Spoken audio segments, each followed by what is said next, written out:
Greetings. In our bustling, connected world, there is a quiet, almost secret fear that many of us carry. It's not a fear of failure or loss, or even of the unknown. It is the profound, unsettling fear of nothing, the fear of silence, the fear of stillness, the fear of simply being without constant input, without entertainment, without a notification demanding our immediate attention. We fill every waking moment, every pause, every breath with something, anything, to avoid the perceived void. But what if I told you that this very void, this shunned experience we call boredom, is not a curse but a sacred doorway?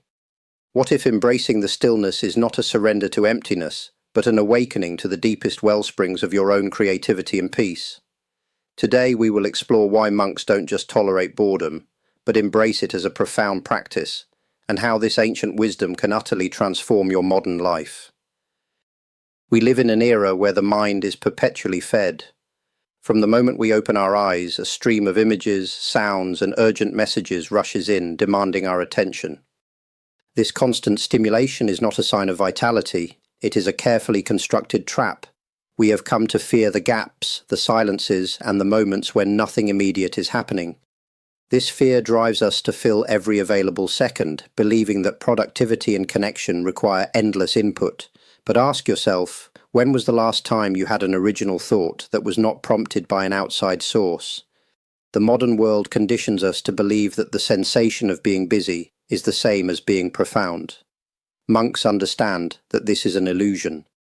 The mind, constantly fed and distracted, becomes like a fluttering leaf, never settling down long enough to see its own shadow. Our embrace of constant input has led not to enrichment, but to a profound shallowness, starving the deeper creative self that only awakens in the quiet.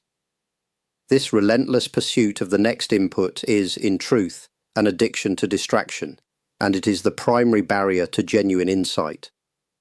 Consider the monastery cell. It is simple, often bare.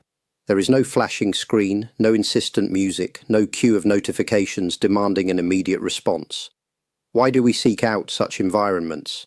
Because we recognize that creative genius is not born of abundance, but of absence. The empty room is not a punishment, it is a gift. When the mind is denied its usual quick fixes and external amusements, it is forced to turn inward.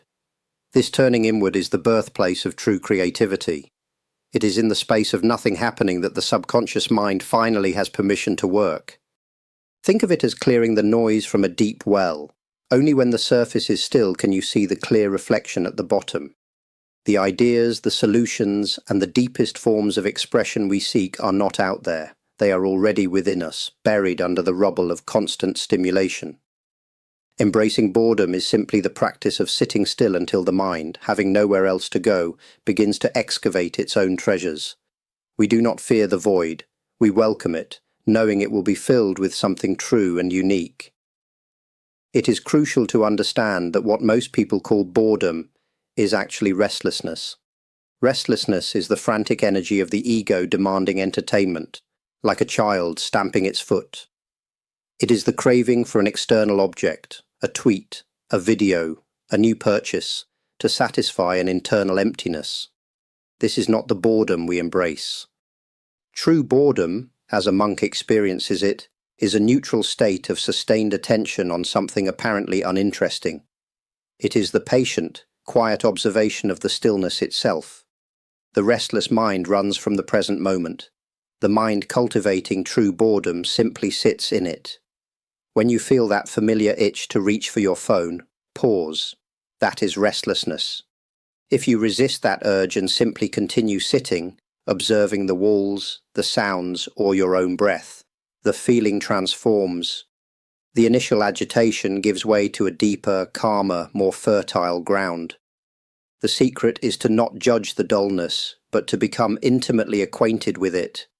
It is in this sustained, non-reactive presence that the mind, initially annoyed, begins to search for its own depth and invent its own engagement.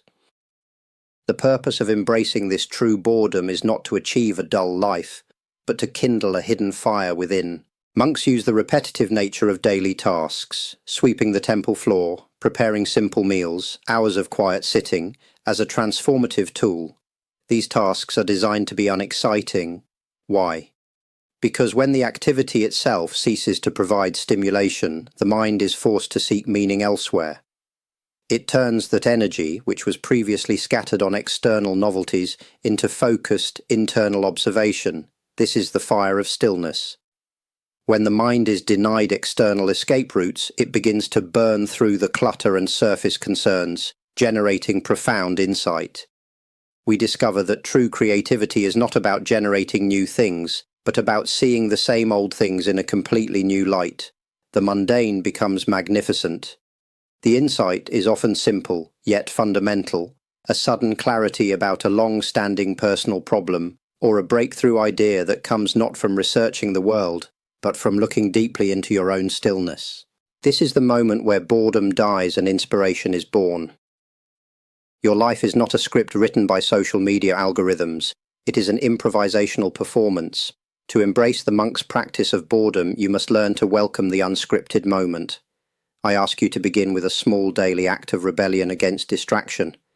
Identify one moment today, perhaps your commute, the first 5 minutes after you wake, or the time you spend waiting for tea to steep, and dedicate it to true, unadulterated nothingness. Do not meditate in the conventional sense, simply commit to not doing anything. Do not check your phone, do not plan your day, do not listen to a podcast. Just sit and observe. Allow the initial discomfort of restlessness to pass. When the mind asks, "What am I supposed to be doing?" answer it gently, "Nothing." This single practice is a revolutionary act. You are reclaiming the power of your attention from the external world and returning it to its rightful owner, your own internal life. By embracing the empty space, you are not shrinking your world, you are expanding your capacity for genuine thought and original creation. Go now and find the power in the stillness. So, as we conclude, remember this profound truth. The fear of boredom is merely the fear of confronting your own inner world. But it is in that very confrontation, in those unscripted moments of stillness, that true creativity, insight, and peace reside. We have learned that the constant chase for stimulation is a trap, that true boredom is distinct from restlessness, and that by embracing the empty space, you ignite a powerful fire of inner discovery. Begin today. Find your unscripted moment.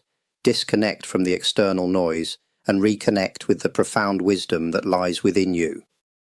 This simple practice, cultivated with patience, can utterly transform your perspective and unlock a wellspring of originality you never knew you possessed. If this message resonated with you, if it sparked a flicker of understanding or inspired you to seek your own moments of stillness, please take a moment to like this video. Subscribe to the channel for more insights that aim to bring ancient wisdom into your modern life, and share this video with anyone you believe might benefit from embracing the gift of boredom. May your path be one of profound inner discovery.